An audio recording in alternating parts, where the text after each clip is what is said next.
Hello friends, कैसे आप सभी लोग।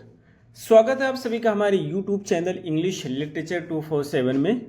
This is Hanif and today I am going to discuss some very important questions based on a very famous essay that is of studies by Francis bacon.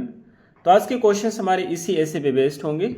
Before starting the video I would like to tell you, if you want to join our Telegram channel, the link is in the description box from where you can join our Telegram channel. तो चलिए हम शुरू करते हैं अपने आज की इस वीडियो को। हमारा फर्स्ट क्वेश्चन है कि ये जो ऐसे है ऑफ स्टडीज़ ये किसके द्वारा लिखा गया है, और फर्स्ट का हमारा सही आंसर होगा सी, यानी कि फ्रांसिस बेकन के द्वारा लिखा गया है। Next question is second, what is the main theme of beckons ऐसे ऑफ स्टडीज़। ये जो ऑफ स्टडीज़ है जो कि बेकन का ऐसे है, और ये बहुत ही इंपॉर्टेंट ऐसे है, बहुत सारे लोगों के सिलेबस में रखा गया है। तो आपको ये बताना है कि इसकी मेन थीम क्या है। तो सेकंड का हमारा जो सही आंसर होगा वो बी होगा, यानी कि the importance of studies in human life. Human life में स्टडीज़ की क्या इंपॉर्टेंस है, और यही इसकी मेन थीम है। Next question is third, in which year was of studies first published. आपको बताना है कि फर्स्ट टाइम ऑफ स्टडीज़ को कब पब्लिश किया गया था। और थर्ड का हमारा सही आंसर होता है सी, यानी कि 1597 में। Next question is fourth, according to Bacon what are the three purposes of studies. Bacon के अनुसार स्टडी के तीन पर्पज क्या होते हैं, तीन उद्देश्य क्या होते हैं, जो उन्होंने अपने ऐसे में बताया है। तो फोर्थ का हमारा सही आंसर है बी। उन्होंने बताया है कि जो स्टडी होती है इसके तीन पर्पज हैं। पहला डिलाइट यानी कि लोग प्लेजर के लिए पढ़ते हैं, इंजॉयमेंट के लिए पढ़ते हैं। सेकंड है ऑर्नामेंट की मीनिंग होती है दिखावे के लिए। बहुत सारे लोग बुक पढ़ते हैं ताकि वहाँ से कोट कर सके, उनकी लाइनें कोट कर सकें और लोगों को बता सके कि देखिए वो बहुत ज़्यादा किताबें पढ़ते हैं। थर्ड होता है फॉर एबिलिटी, यानी कि नॉलेज के लिए पढ़ते हैं, अपनी योग्यता को इन्हांस करने के लिए पढ़ते हैं। तो ये तीन पर्पस इन्होंने बताया है इस ऐसे में। Next question is 5, what is the title of the essay collection that includes of studies. ये जो कलेक्शन जिसमें ऑफ स्टडीज को इंक्लूड किया गया है उस कलेक्शन का क्या नाम है, आपको बताना है।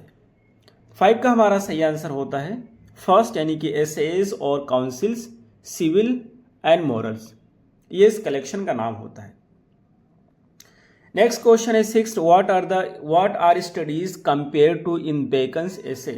बेकन के ऐसे में स्टडीज को किससे कंपेयर किया गया है, आपको बताना है। तो जो बेकन का ऐसे है इसमें स्टडीज को नेचुरल एबिलिटी और एक्सपीरियंस से कंपेयर किया गया है, यानी कि B is the right answer. Next question is 7th, what does Bacon say about spending too much time in studies.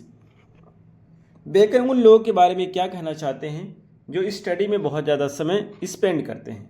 तो बेकन का मानना है कि जो लोग स्टडी में बहुत ज़्यादा समय स्पेंड करते हैं वो लेजी होते हैं, आलसी होते हैं। इस वजह से सही आंसर हो जाएगा बी, यानी इट इज स्लोथ माने होता है lazy. Next question is 8, according to Bacon what should be the approach to reading. Bacon के अनुसार रीडिंग का क्या अप्रोच होना चाहिए। तो 8 का हमारा सही आंसर होता है, अच्छा बेकन इसे में कहना चाहते हैं कि रीडिंग नहीं होना चाहिए कंट्राडिक्ट करने के लिए। बहुत सारे लोग रीड करते हैं किसी के पॉइंट को कंट्राडिक्ट करने के लिए, या कन्फ्यूज या उसके पॉइंट को गलत साबित करने के लिए। इस तरह से रीडिंग नहीं होना चाहिए। बेकन का मानना है कि टू वे एंड कंसीडर, पढ़ना चाहिए क्या करने के लिए, विचार करने के लिए और एग्जामिन करने के लिए। So C is the right answer. Next question is 9, what metaphor does Bacon use to describe different types of book. Different types of book को डिस्क्राइब करने के लिए बेकन ने कौन से मेटाफर का प्रयोग किया गया है, आपको बताना है। तो 9 का जो हमारा सही आंसर होता है सी होता है फूड आइटम्स। फूड आइटम से कंपेयर किया है बुक्स को डिस्क्राइब करने के लिए फ्रांसिस बेकन ने। उन्होंने कहा कि सम बुक्स आर टेस्टेड, कुछ बुक है जिसको टेस्ट करना चाहिए। टेस्ट से ये कहना चाहते हैं कि कुछ ऐसी बुक्स है जिसके उनके कुछ पार्ट्स को ही पढ़ना चाहिए। Sum should be swallowed, swallowed के मतलब ये होता है कि ये निगलना, यानी कि कुछ ऐसी बुक्स है जिसको आप केवल ऐसे सरसी नज़र से आपको पढ़ना चाहिए, बहुत ज़्यादा केयरफुली नहीं पढ़ना चाहिए। लेकिन सम च्यूड एंड डाइजेस्ट, कुछ ऐसी बुक होनी चाहिए जिसको आपको बहुत ही सावधानी से, बहुत ही केयरफुली पढ़ना चाहिए। तो ये तीन तरीके बताए हैं सर फ्रांसिस बेकन ने पढ़ने के लिए बुक्स को। Next question is 10th, what does Bacon say about books that can be read by deputy.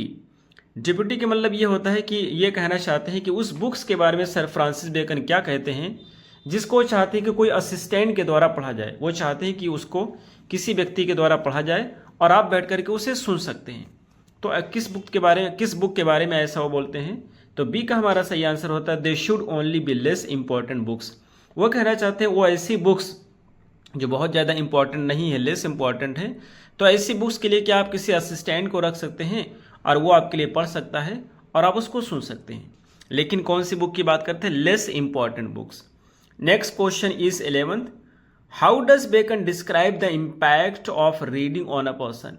Bacon किस तरह से डिस्क्राइब करते हैं कि जो रीडिंग का इम्पैक्ट होता है, प्रभाव होता है, एक व्यक्ति के ऊपर किस तरह से पड़ता है रीडिंग का प्रभाव। तो बेकन कहना चाहते हैं जो रीडिंग होता है एक व्यक्ति को कंप्लीट मैन बना देती है या फुल मैन बना देती है। So B is the right answer, it makes a person full man. Next question is 12, what activity does Bacon say makes a man ready. कौन सी एक्टिविटी होती है बेकन के अनुसार जो किसी व्यक्ति को रेडी मैन बना देती है।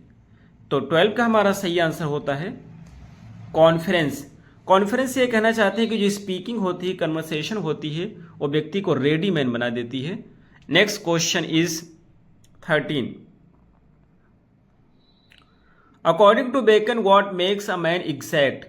कौन ऐसी चीज जो मैन को एग्जैक्ट यानी कि परफेक्ट बना देती है, कंप्लीट बना देती है। तो 13 का हमारा सही आंसर हो जाएगा सी, यानी कि writing makes a man exact man. Next question is 14, what is beckons view on studying history. History को लेकर के बेकन का क्या व्यू है। तो बेकन कहते हैं कि history makes a man wise. History पढ़ने से व्यक्ति वाइज हो जाता है। So B is the right answer.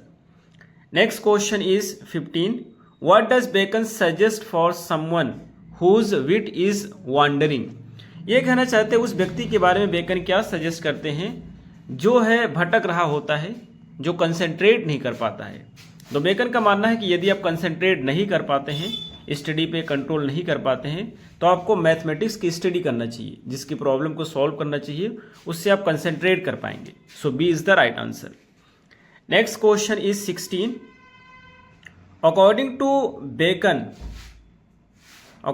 Bacon what should a person with an inability to distinguish differences study.